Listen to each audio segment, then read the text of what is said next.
स्वागत है आपका हमारे YouTube channel Hindi Gurukul academy में। तो कैसे हैं? मुझे उम्मीद है कि आप अच्छे होंगे। यदि आप JRC, GDC, TGT, PGT, KVS, MBS इन परीक्षाओं की तैयारी कर रहे हैं तो ये क्लास आपके लिए बहुत महत्वपूर्ण है। यदि आप चैनल को पहली बार देख रहे हैं तो इसको सब्सक्राइब जरूर कर लें। तो चलिए शुरू करते हैं आज की क्लास।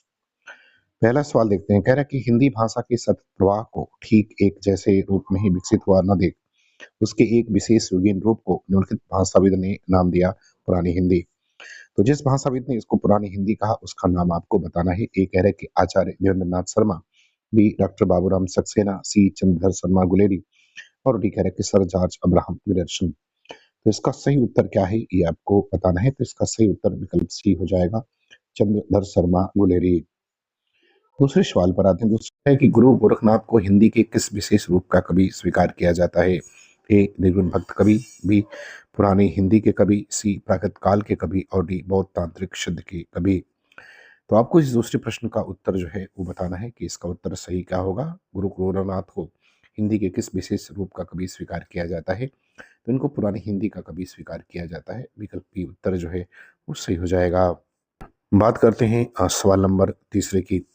तीसरे सवाल में कह रहे कि हिंदी साहित्य के मध्यकाल में ब्रज भाषा का साहित्यिक भाषा के रूप में विकास इस कारण हुआ। तो नीचे चार कारण लिखे हैं, आपको सही वाले कारण का चयन करना है। ये कह रहे कि ब्रज क्षेत्र ही उस समय शासन सत्ता का एकमात्र केंद्र था। बी कह रहे कि उस समय की सभी भाषाओं से ब्रज भाषा ही सबसे अधिक संबद्ध थी। सी ब्रजेतर क्षेत्र के भाषाइयों ने भी इसे अपने सृजन का माध्यम बनाया। और डी कह रहा है कि ब्रज भाषा भाषी व्यवहार व्यापार करते हुए पूरे देश में फैल गए थे। तो आपको जो है उचित जो कारण है उसका इसमें से चयन करना है। तो इसमें जो उचित कारण है वो विकल्प आपका सी जो है वो क्या होगा, वो सही हो जाएगा। ब्रजेतर क्षेत्र के भाषा भाषियों ने भी इसे अपने सृजन का जो है वो माध्यम बनाया। चौथे सवाल पर आते हैं। कह रहे हैं कि अवधी भाषा की शब्दावली को साहित्य की परिनिष्ठित शब्दावली बनाने का प्रथम श्रेय इन्हें दिया जाता है। तो ये जो चार ऑप्शन लिखे हैं, चार कवि के नाम लिखे हैं, आपको बताना है कि किसे जो है यह श्रेय दिया जाता है। ए मलिक मोहम्मद जायसी को, बी कुतुबन को, सी गोस्वामी तुलसीदास को और डी अमीर खुसरो को। तो यदि हम अवधी भाषा की शब्दावली को साहित्य की परिनिष्ठित शब्दावली बनाने का श्रेय देने की बात करें तो यह श्रेय जाता है गोस्वामी तुलसीदास को। विकल्प सी उत्तर इसका सही हो जाएगा। सवाल नंबर 5 पर आते हैं। 5 नंबर सवाल कह रहे कि खड़ी बोली गद्य का विकास होना आरंभ हुआ। ए बोलचाल में अधिकतर व्यवहार करने से, बी हिंदी पद्यबद्ध रचनाओं तथा संस्कृत की कृतियों की भाषा टीकाओं से, सी बांग्ला रचनाओं तथा अंग्रेजी भाषा के श्रेष्ठ ग्रंथों के अनुवाद से और डी महावीर प्रसाद द्विवेदी द्वारा गद्य में ही रचनाएं करने के लिए विशेष रूप से आग्रह करने से।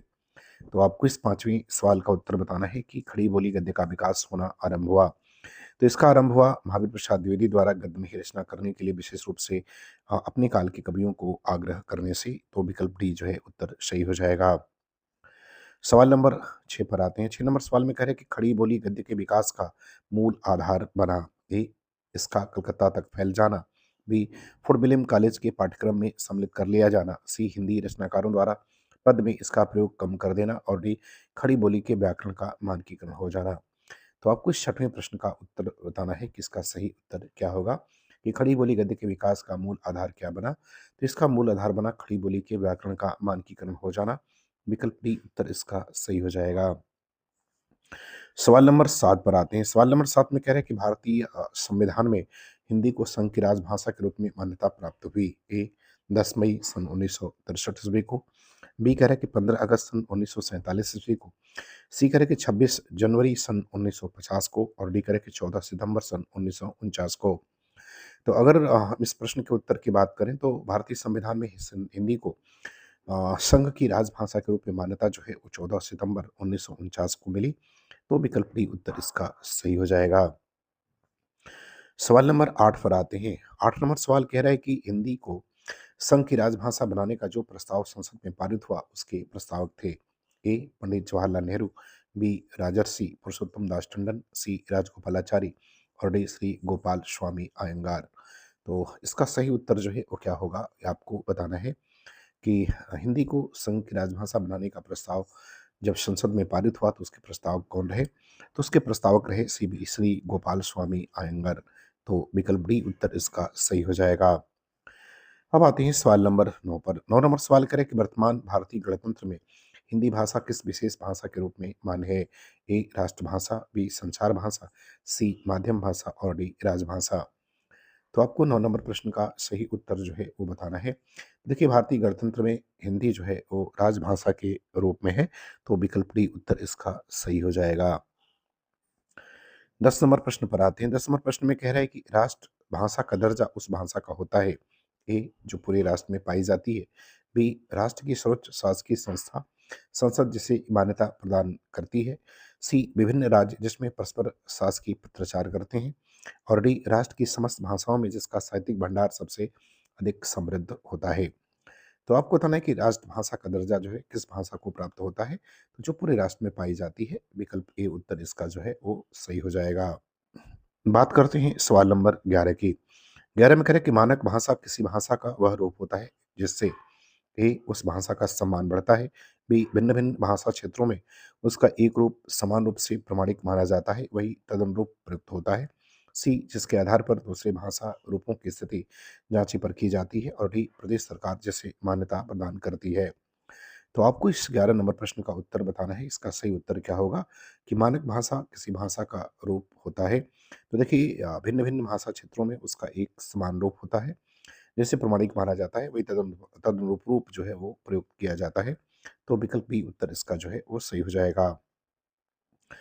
12 नंबर प्रश्न पर आते हैं। 12 नंबर प्रश्न में कह रहे हैं कि भारतीय भाषाओं के भाषा सर्वेक्षण का कार्य संपादन एवं कई खंडों में उसका प्रकाशन निम्नलिखित विद्वान की अध्यक्षता में संपन्न हुआ। तो नीचे उन विद्वानों के नाम लिखे हैं जिसकी अध्यक्षता में संपन्न हुआ। तो उसमें से किसकी अध्यक्षता में ये संपन्न हुआ उसे आपको बताना है। एक कह रहा है टी एस तोसी तोरी, बी आचार्य शुक्ल रामचंद्र शुक्ल, सी सुनीति कुमार चटर्जी और D sir George Abraham Grayson. तो आपको इस 12 नंबर प्रश्न का उत्तर बताना है। तो देखिए, भारत ये भाषाओं के भाषा सर्वेक्षण का कार्य संपादन और कई इकाइयों खंडों में उसका प्रकाशन जो है वो जॉर्ज अब्राहम ग्रेसन की अध्यक्षता में संपन्न हुआ था। तो विकल्प डी उत्तर इसका सही हो जाएगा। बात करते हैं सवाल नंबर 13। 13 में करें कि हिंदी की वैज्ञानिक एवं तकनीकी शब्दावली निर्माण का कार्य करने वाली संस्था का नाम है। ए केंद्रीय हिंदी संस्थान, बी केंद्रीय अनुवाद ब्यूरो, सी वैज्ञानिक एवं तकनीकी शब्दावली आयोग और डी राजभाषा अनुभाग। तो आपको 13 नंबर प्रश्न का उत्तर बताना है। इसका सही उत्तर क्या होगा? देखिए, हिंदी की वैज्ञानिक एवं तकनीकी शब्दावली निर्माण का कार्य जो है वो वैज्ञानिक एवं तकनीकी शब्दावली आयोग करता है। विकल्प सी इसका उत्तर सही हो जाएगा। 14 नंबर प्रश्न पर आते हैं। कह रहे हैं कि हिंदी की वैज्ञानिक एवं तकनीकी शब्दावली के निर्माण हेतु संस्कृत शब्दों को प्राथमिकता देते हुए उपयोगी शब्द ग्रहण किए जाते हैं। ए हिंदी भाषा से, बी मराठी भाषा से, सी बंगला भाषा से, डी सभी मान्यता प्राप्त भारतीय भाषाओं से। तो आपको 14 नंबर प्रश्न का सही उत्तर जो है वो हम बताना है। तो इसका सही उत्तर हो जाएगा सभी मान्यता प्राप्त भाषाओं से। विकल्प डी सही होगा। सवाल नंबर 15 पर आते हैं। 15 में कह रहे हैं कि कुमाऊनी भाषा भाषी क्षेत्र है। ए जम्मू कश्मीर हिमाचल प्रदेश, बी रानीखेत नैनीताल, सी कुरुक्षेत्र अम्बाला हिसार, डी लखीमपुर खीरी पीलीभीत शाहजहांपुर। तो आपको कुमाऊनी भाषा का क्षेत्र जो है वो बताना है। तो इसका क्षेत्र रानीखेत नैनीताल है। विकल्प बी उत्तर सही हो जाएगा। सवाल नंबर 16 पर आते हैं। 16 नंबर सवाल में कह रहे हैं कि भोजपुरी भाषा अपने व्याकरणिक ढांचे में इस भाषा से काफ़ी समानता रखती है। ए बांग्ला भाषा से, बी फारसी भाषा से, सी ब्रज भाषा से और डी बुंदेली भाषा से। तो 16 नंबर प्रश्न का उत्तर बताना है। इसका सही उत्तर क्या होगा? तो देखिए, भोजपुरी भाषा अपने व्याकरणिक ढांचे में बांग्ला के नज़दीक है। तो विकल्प ए उत्तर इसका सही हो जाएगा। 17 नंबर सवाल पर आते हैं। 17 नंबर सवाल में कह रहे हैं कि खड़ी बोली के परिनिष्ठित रूप का विशिष्ट भाषा भाषी क्षेत्र है। ए मेरठ बुलंदशहर कुर्जा, बी रोहतक गुड़गांव फरीदाबाद, सी पानीपत कुरुक्षेत्र अम्बाला और डी करेक्ट इनमें से कोई भी एक क्षेत्र नहीं है। तो आपको 17 का उत्तर बताना है कि खड़ी बोली के परिनिष्ठित रूप का विशिष्ट भाषा भाषी क्षेत्र क्या है। तो इसका क्षेत्र है मेरठ बुलंदशहर खुर्जा। विकल्प ए उत्तर जो है वो सही होगा। 18 नंबर सवाल पर आते हैं। 18 नंबर सवाल में करें कि ब्रज भाषा की आधार भाषा रही है। ये आपको बताना है। ए महाराष्ट्रीय भ्रंश, बी सौरसेनी अभ्रंश, सी अर्धमागधी अभ्रंश और डी नागर अभ्रंश। तो 18 नंबर प्रश्न का उत्तर बताना है। तो ब्रज भाषा की आधार भाषा सौरसेनी अभ्रंश सही है। विकल्प बी सही होगा। 19 नंबर सवाल पर आते हैं, कह रहे कि अवधी भाषा की शब्दावली आपको बताना है। ए तत्सम बहुला है, बी देशज बहुला है, सी तद्भव बहुला है और डी विदेशी बहुला है। यह है। तो 19 नंबर प्रश्न का उत्तर बताना है, इसका सही उत्तर क्या होगा। तो अवधी भाषा की शब्दावली जो है वो तद्भव बहुला है, विकल्प सी उत्तर सही हो जाएगा।